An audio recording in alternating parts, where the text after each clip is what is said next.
मेरा आपसे अनुरोध ये है कि आप हंसती हंसाती जिंदगी जिए, खिलती खिलाती जिंदगी जिए, हल्की फुल्की जिंदगी जिए। हल्की फुल्की जिंदगी जिएंगे तो आप जीवन का सारा आनंद पाएंगे।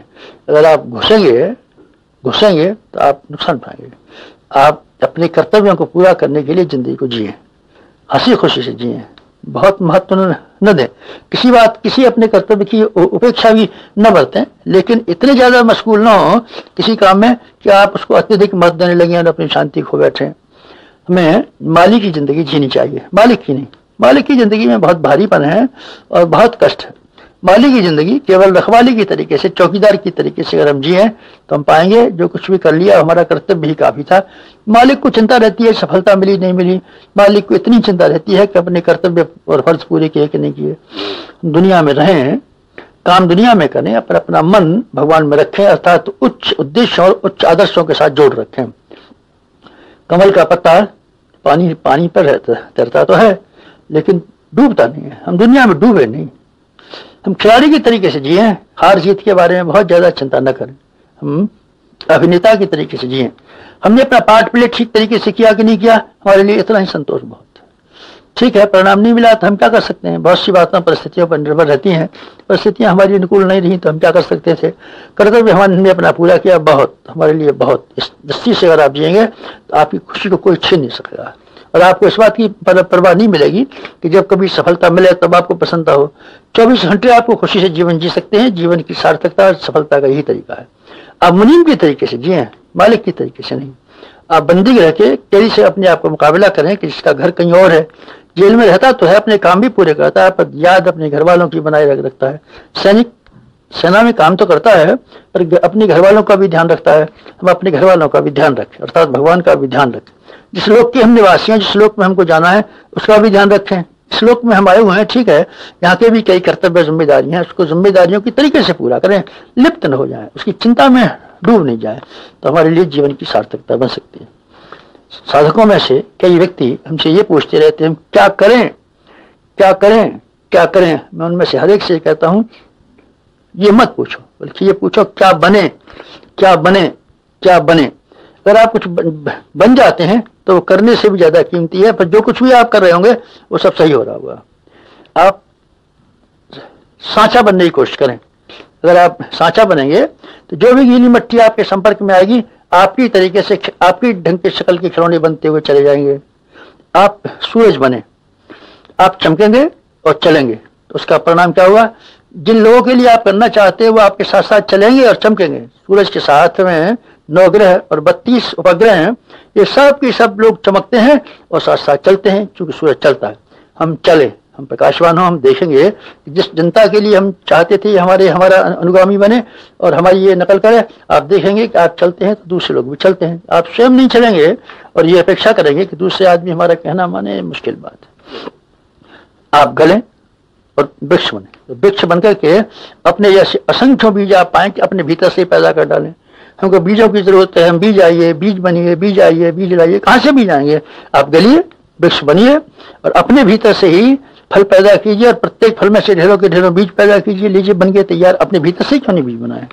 मित्रों, जिन लोगों ने अपने आप को बनाया है उनको ये पूछने की जरूरत न पड़ी क्या करेंगे। उनकी प्रत्येक क्रिया इस लायक बन गई कि वो उनकी क्रिया ही सब कुछ करा सकने में समर्थ हो गई। उनका व्यक्तित्व इतना आकर्षक रहा कि प्रत्येक सफलता को और प्रत्येक महानता को संपन्न करने के लिए काफी था।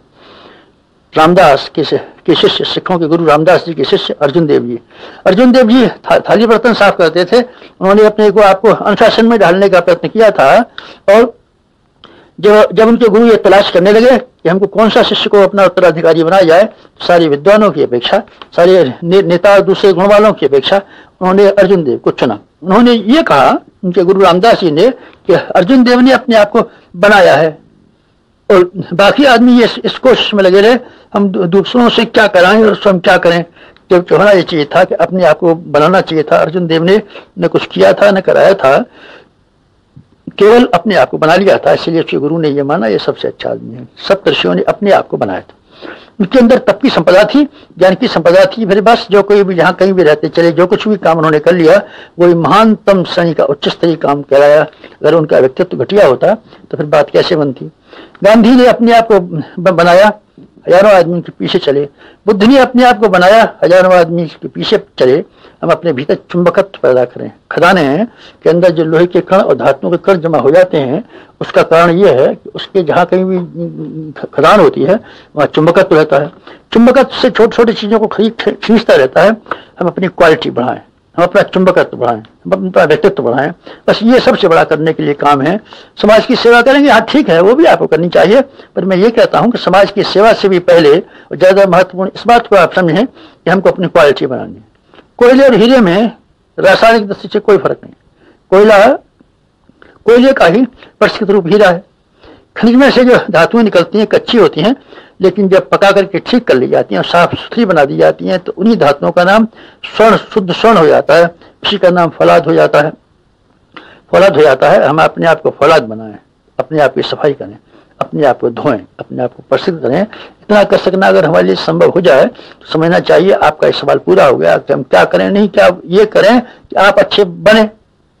समाज सेवा, हाँ समाज सेवा भी करना, पर समाज सेवा से करने से पहले ये आवश्यक है कि हम समाज सेवा के लायक हथियार तो अपने आप को बना लें, ये ज़्यादा अच्छा है। हम अपने आप की सफाई करें, समाज सेवा भी करें, पर अपने आप की सफाई को भूल नहीं जाए। मित्रों, एक और बात कह करके हम अपनी बात समाप्त करना चाहते हैं। एक हमारा आमंत्रण अगर आप स्वीकार कर सकें तो बड़ी मज़ेदार बात हो। आप हमारी दुकान में शामिल हो जाएं। आप दुकान में शामिल हो जाएं। हमारी दुकान में बहुत फायदा है। इसमें से हर आदमी को काफ़ी मुनाफे का शेयर मिल सकता है। मांगने से तो हम थोड़ा सा ही दे पाएंगे, ज़्यादा हम कहाँ तक दे पाएंगे। भीख मांगने वालों को कहाँ किसी ने क्या कितना दिया है, थोड़ा ही दे पाते हैं। लेकिन आप हिस्सेदार क्यों नहीं बन जाते हमारी दुकान में? अंधेर पंगे का योग क्यों नहीं बना लेते? हमारी गुरु और हमने साझेदारी की है। शंकराचार्य ने और मानधाता ने साझेदारी की थी एक दुकान में। सम्राट अशोक और बुद्ध ने साझेदारी की थी। समर्थ गुरु रामदास और शिवाजी ने साझेदारी की थी। राम कर सके कि हमारे आप शामिलात हो जाएं, हम और आप मिलकर के एक बड़ा काम करें, उसमें से जो मुनाफा है उसको बांट लें।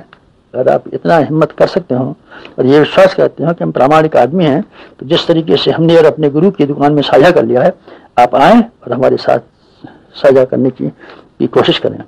अपनी पूंजी उसमें लगाएं, समय की पूंजी, श्रम की पूंजी, बुद्धि की पूंजी हमारी दुकान में शामिल करें और इतना मुनाफा कमाएं जिससे कि आप निहाल हो जाएं। हमारी जिंदगी के मुनाफे का यही तरीका है कि हमने अपनी पूंजी को अपने गुरुदेव के साथ में मिला दिया, उसी कंपनी में शामिल हो गए हैं।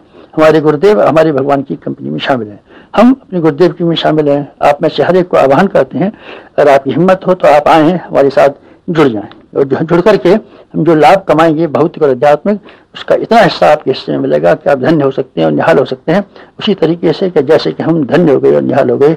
यही है साधकों से हमारा ब्रह्म अनुरोध। समाप्त।